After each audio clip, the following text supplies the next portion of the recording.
Everyone. There are really three parts to my presentation. I'm new to the job. I just took it in July, so there isn't a lot of details about what I've specifically done so far. So instead what I'm going to do is kind of give you an overview of the context that MUP happens in. We're going to look at a brief bit about what the program is currently structured like, and then we're going to look at my vision for where I think MUP is headed in the next few years. Quickly, I do have a map of the state of Wisconsin on the wall because there's been some question about where Milwaukee is. Right there. So we're in the southeast corner of the state. We're about an hour from Madison, for those of you that went to ONS, and we're about 2 hours north of Chicago. So Milwaukee is kind of an interesting city. It's a population of about 600,000 people, founded in 1846, and it's the most ethnically diverse city in the state of Wisconsin. We're known for our beautiful lakefront. If you come visit us during the summer, I encourage you to take a nice stroll along the lake. We also have a bunch of different ethnic festivals, German Fest, Irish Fest, Festa Italiana, that take place during the summer along our lakefront. It also, though, is a city that faces a lot of complicated issues. The study that just came out about poverty in cities found that Milwaukee is now the fourth poorest city in the United States. The U.S. Census Bureau has rated us as the third most segregated city. And we have the second lowest fourth grade reading scores in the country. And Wisconsin actually has the largest achievement gap in between black and white students of any state in the nation. It's also taking place within the state of Wisconsin, which is in and of itself an interesting context. If you stay along the southern and eastern half of the state, it's very urban. It's where the majority of the state population lives. If you go up to the north and the western parts of the state, it's very rural. And so even though Milwaukee is 43% white, the state as a whole is about 91% white. So you have this gap that exists in between these different communities. It's definitely still an area that is very strongly a part of Christendom. If you ask most people, they will tell you that they're either Lutheran or Catholic, and they are Lutheran and Catholic because they're confirmed, not because it's something that's actually a part of their life. It also is a state that has a very strong pioneer spirit, a very strong sense of individualism, this idea that a person should drag themselves up by their own bootstraps, and that there really isn't much influence that comes in from the outside to impact people. And another thing that we're seeing increasingly in the state is a lot of racial tension. We've seen immigrant populations moving in, both the Hmong that are being settled in places like Eau Claire, and then additionally undocumented workers that are coming through and working on our dairy farms, on top of the long simmering tensions in between the Native Americans and the white population in the area.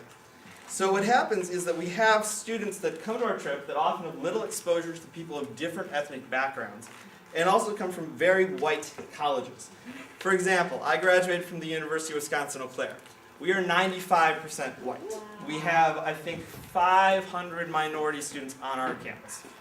The UW-Milwaukee, which is the most ethnically diverse of our UW system schools, is 72% white. So you have students that are coming out of kind of a mono-ethnic context.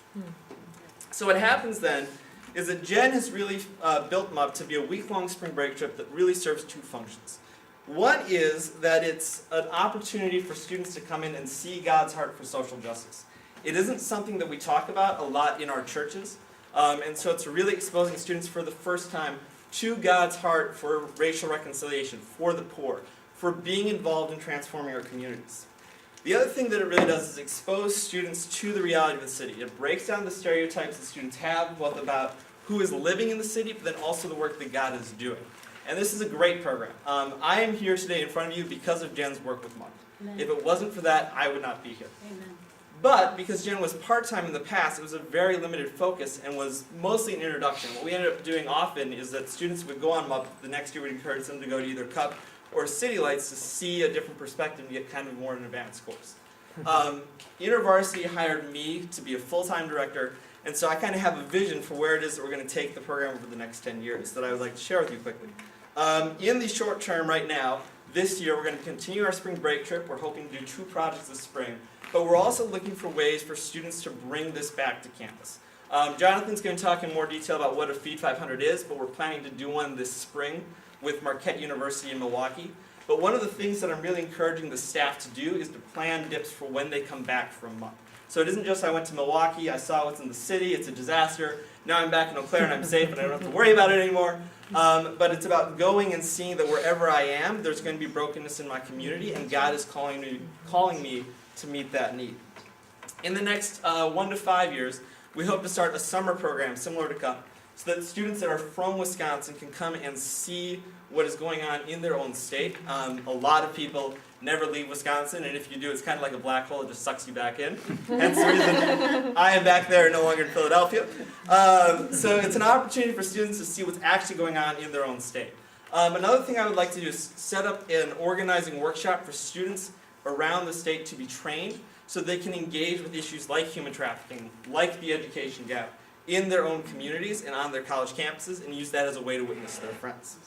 In the next 10 years, I would also like to see us start a year-long intern program, very similar to Pink House, and then also start alumni communities so that even if people are not in full-time ministry, they still have a place where they can go and live in Milwaukee and be engaged in dealing with the issues that we see there. And there are kind of two models that I've come up with to kind of describe what we're going to be doing. One is sort of like this interrelated network where you have the city, you have the campus, you have alumni communities, and you have local ministry partners. And there's this interplay where these four things are working together and feeding each other to build institutions in Milwaukee. Right now, Milwaukee is a very siloed city, and Wisconsin is a very siloed state. There's not a lot of interaction between different groups. And so the idea is that we use this to kind of build a network that's going to build institutions in Wisconsin that are going to address these issues. The other model that I've kind of come up with is what I call the pathway of discipleship. And the idea behind this is that we start off by making students aware of what is going on within their city and their state. Then through the summer programs or through campus activities, we empower them to feel like they can make a difference. And the hope is that at the end of this process, they've engaged in an issue, and so that what happens is they end up staying for the long term, engaged in trying to address this issue. So I'm very excited by this. I think that God is raising up a generation right now in Wisconsin that fits this model. Every campus staff worker that I talk with tells me about one or two students that they have in their chapter that is passionate about justice, that is passionate about racial reconciliation. And so it's great to be coming along at this time to be able to join in the work that God is doing in Wisconsin. All right.